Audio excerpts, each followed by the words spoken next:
आता ये T shirt भी उसी की है और हर साल हम लोग इस तरह के वॉकथॉन ऑर्गेनाइज़ करते हैं। और जहाँ कहीं भी इस तरह का प्रोग्राम चल रहा होता है हमें हमेशा अच्छा लगता है कि हम उसके साथ एसोसिएट कर जाएं, क्योंकि ये अवेयरनेस का प्रोग्राम है और हम जितना ज़्यादा लोग अवेयर होंगे उतना ही अच्छा रहेगा समाज के लिए, हम सबके लिए। और मैं आज देख रहा हूँ सबको, आप लोग इतने मोटिवेटेड, इतने खुश दिख रहे हो ना, वो आपके चेहरे से दिख रहा है। जब जो लोग 3 किलोमीटर दौड़ के आ रहा था वहाँ पे अप्रिशिएट कर रहे थे, अपलॉड कर रहे थे, कोई 5 किलोमीटर, कोई 10 किलोमीटर करके आ रहा है, फैंटास्टिक। 3 वाले भी थे, सारे लोग थे, 3 किलोमीटर, 5 किलोमीटर, 10, सब तरह के लोग थे। तो बेसिक बात मैं कुछ हार्ट से रिलेटेड बात करूँगा, 5 मिनट के शॉर्ट टॉक। इसके बाद अगर आप कुछ क्वेश्चन पूछना चाहें तो मेरे से पूछ सकते हैं। सबसे इम्पॉर्टेंट बात है, क्योंकि हार्ट आप लोग जो कर रहे हैं उसमें कहीं ना कहीं हार्ट इन्वॉल्व है, राइट। सो सबसे इम्पॉर्टेंट बात है कि रिस्क फैक्टर्स क्या क्या हैं जो हार्ट की डिजीज़ के लिए रिस्पॉन्सिबल होते हैं, वो जानना बहुत ज़रूरी है। और जब मैं हार्ट डिजीज़ की बात कर रहा हूँ तो मैं सिर्फ उसकी बात कर रहा हूँ जब हम सिर्फ इस्कीमिया या जो ब्लॉकेज, जिसको हम कॉमन वर्ड में बोलते हैं, ब्लॉकेज की बात कर रहा हूँ। हार्ट की बहुत सारी बीमारियाँ होती हैं, लेकिन सबसे कॉमन जिसके बारे में ज़्यादातर लोग डरते भी हैं वो है हार्ट का ब्लॉकेज और ब्लॉकेज की वजह से आने वाले कॉम्प्लिकेशंस।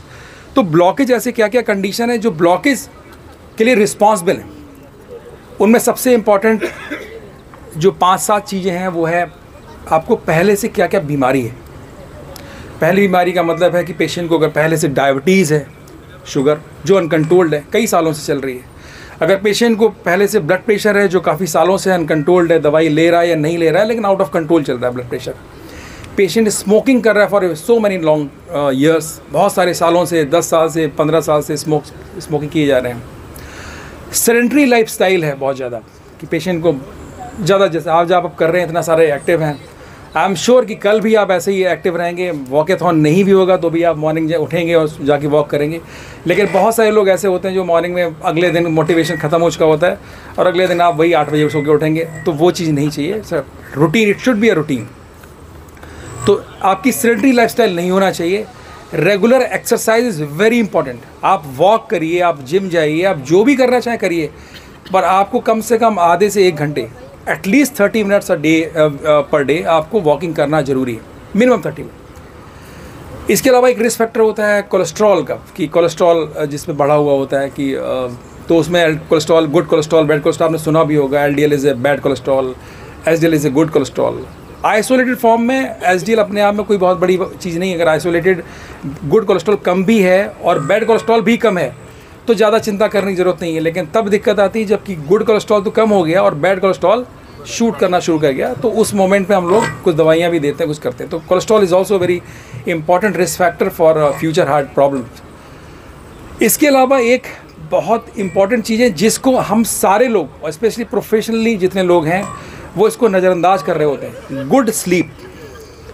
हम सारे लोग बहुत एक्टिव हैं, कुछ लोग बहुत एक्सरसाइज करते हैं, कुछ लोग बहुत कुछ कर रहे होते हैं, लेकिन कहीं ना कहीं प्रोफेशनली हम लोग ये काम करते हैं कि सब जगह से कंप्रोमाइज़ आता है सिर्फ स्लीप के ऊपर। यानी हम खेलने जाएंगे, घूमने जाएंगे, पार्टी भी कर लेंगे, लेकिन फाइनली व्हाट्सअप करेंगे, मोबाइल में चलाएंगे, फाइनली हमारे ऊपर जो सारा कंप्रोमाइज़ आएगा, सोएंगे सिर्फ 3 घंटे, 4 घंटे, 4.5 घंटे, या जो सो रहे हैं वो भी आप क्वालिटी स्लीप नहीं ले रहे हैं। And believe me, a bad sleep is a very very bad risk factor for your heart problem. क्योंकि जैसे ही आप सोना कम कर देते हैं, आपके बॉडी में जो बैड हार्मोन्स हैं ना, वो लगातार वो बढ़ने लगते हैं और सारी बीमारियों को गड़बड़ कर देते हैं। एक इंपॉर्टेंट रिस्क फैक्टर जो मैं भूल गया था, smoking is a very very important risk factors. क्योंकि प्रोफेशनल लोग, आपको कहीं ना कहीं वो इतना लोगों से इतना मोटिवेशन मिल जाता है स्मोकिंग का, सामने वाला साथ वाला कर रहा होता है, फ्रेंड कर रहा होता है, वो आपको एक ऑफ़र करता है, आप अपने आप मना नहीं कर पाते हैं,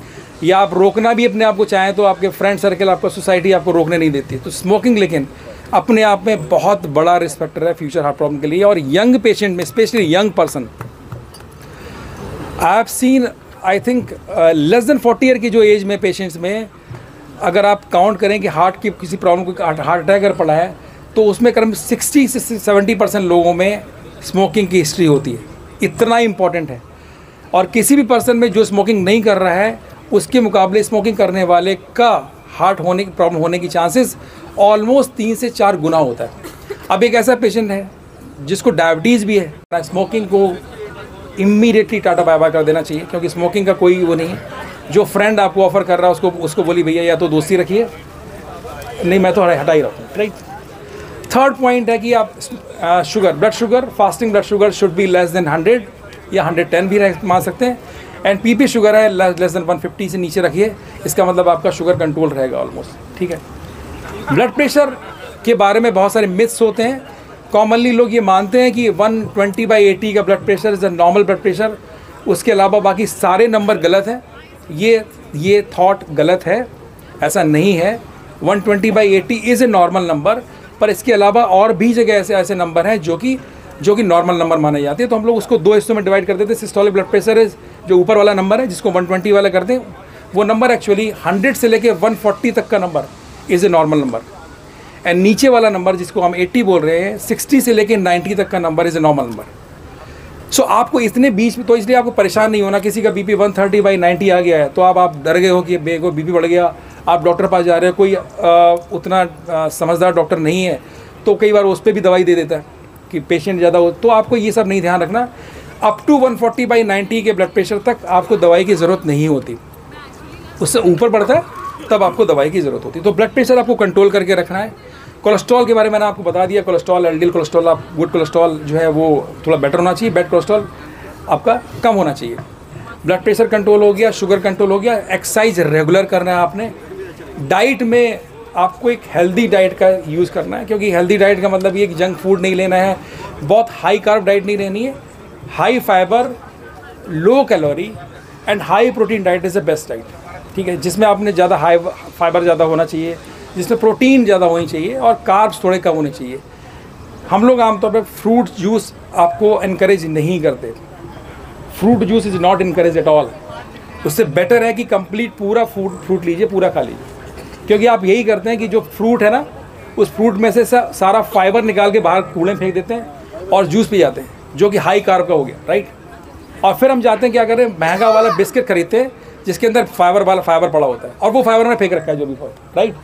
सो दिस इज़ वेरी एक अजीब सी कंडीशन है, क्योंकि हमने ऐसा मार्केटिंग, ऐसी एडवर्टाइजमेंट चल रहे होते हैं उसके। ओवरऑल इतना ही सब कुछ है, आपको सिर्फ रिस्क कम कर सकते हैं।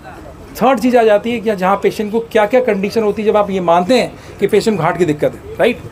तो सिम्टम्स बहुत क्लियर कट हैं। अगर पेशेंट को चलने फिरने पे उसको सीने में हल्का हल्का दर्द हो रहा हो, सीना भारी हो रहा हो, और वो दोनों तरफ हो सकता है, जरूरी नहीं कि लेफ्ट साइड में हो, लेफ्ट में आमतौर पर होता है, पर लेफ्ट साइड में हो सकता है, राइट साइड में भी होता है, लेफ्ट आर्म में हो सकता है, राइट आर्म में भी हो सकता है।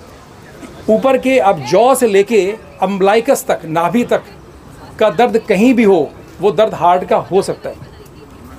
और उन लोगों में तो और भी ज़्यादा डाउट करना चाहिए जिनमें, जो मैंने अभी आपको रिस्क फैक्टर्स बताए थे, उनमें से कोई भी रिस्क फैक्टर अगर मौजूद है, बिल्कुल हो सकता है सर, पीठ का दर्द भी हो सकता है। अगर किसी को रिस्क फैक्टर्स मौजूद है, डायबिटीज़ है, पहले से स्मोकिंग कर रहा है, बीपी उसका लंबे टाइम रह रहा है और अब उसको दर्द हो रहा है, तो बिल्कुल लाइट ही नहीं लेना, तो उसको देखना चाहिए। हम लोग आमतौर पे होता है जब आप आते हैं हमारे पास में, तो हम लोग कुछ बेसिक इन्वेस्टिगेशन कराते हैं। उसमें ECG होता है, इकोकार्डियोग्राफी होता है, ट्रीटमेंट टेस्ट होते हैं, कुछ टेस्ट होते हैं, उनके थ्रू हम लोग पता कर लेते हैं अगर किसी को अटैक नहीं पड़ा है तो। और फाइनली अगर हमें लगता है कि किसी पेशेंट को ब्लॉकेज होने की पॉसिबिलिटीज़ हैं, तो हम लोग एंजियोग्राफी करके देखते हैं। एंजियोग्राफी से मालूम पड़ जाता है कि पेशेंट को एक्चुअली ब्लॉकेज है या नहीं है। अब अगर एंजियोग्राफी करी तो 3 कंडीशन हो सकती है, और अगर ब्लॉकेज है तो 3 कंडीशन पॉसिबल है। अगर एंजियोग्राफी किया पेशेंट को और ब्लॉकेज मिल गया तो 3 पॉसिबिलिटी हैं। या तो उस पेशेंट को हम मेडिकल ट्रीटमेंट करेंगे, सिर्फ कोई ना तो स्टेंट डालेंगे, कुछ नहीं करेंगे, सिर्फ मेडिकल ट्रीटमेंट, दवाई देंगे कि दवाई देके आप जाइए, घर जाइए। दूसरा ऑप्शन हो सकता है कि अगर उसको ब्लॉकेज बहुत सिग्निफिकेंट है और 1 या 2 ब्लॉकेज हैं, तो आमतौर पर उसको स्टेंट डालते हैं। स्टेंट्स ना, आपने सुना होगा स्टेंट के बारे में, छल्ला डालते हैं। और थर्ड होता है कि कई बार ऐसा पेशेंट हो जिसमें स्टेंट किससे भी काम चलेगा नहीं, ऐसे पेशेंट को हम लोग बाईपास सर्जरी प्रेफर करते हैं। सो ये 3 ऑप्शन ही होते हैं किसी पेशेंट को ब्लॉकेज के लिए। और आमतौर पे सब ये ऑप्शन आज की डेट में बड़े सेफ प्रोसेस है। सब कुछ यहाँ यथार्थ हॉस्पिटल में हो रहा है, काफ़ी अच्छी तरीके से हो रहा है। तो अगर हम तो यही चाहते हैं किसी को कभी कुछ ना हो, पर अगर कुछ हो तो आपको प्रॉम्प्ट एक्शन लेना बहुत ज़रूरी है, क्योंकि यही सबसे ज़रूरी लाइफ सेविंग। अगर किसी पेशेंट को चेस्ट पेन हो रहा है तो ये प्रिज्यूम किया जाता है कि उसको 1 घंटे के अंदर अंदर हॉस्पिटल में ट्रीटमेंट शुरू कर देना चाहिए, from the onset of chest pain. मैं इतना ही मेरे ख्याल से कहूँगा, इसके अलावा आपको कुछ पूछ सकते हैं।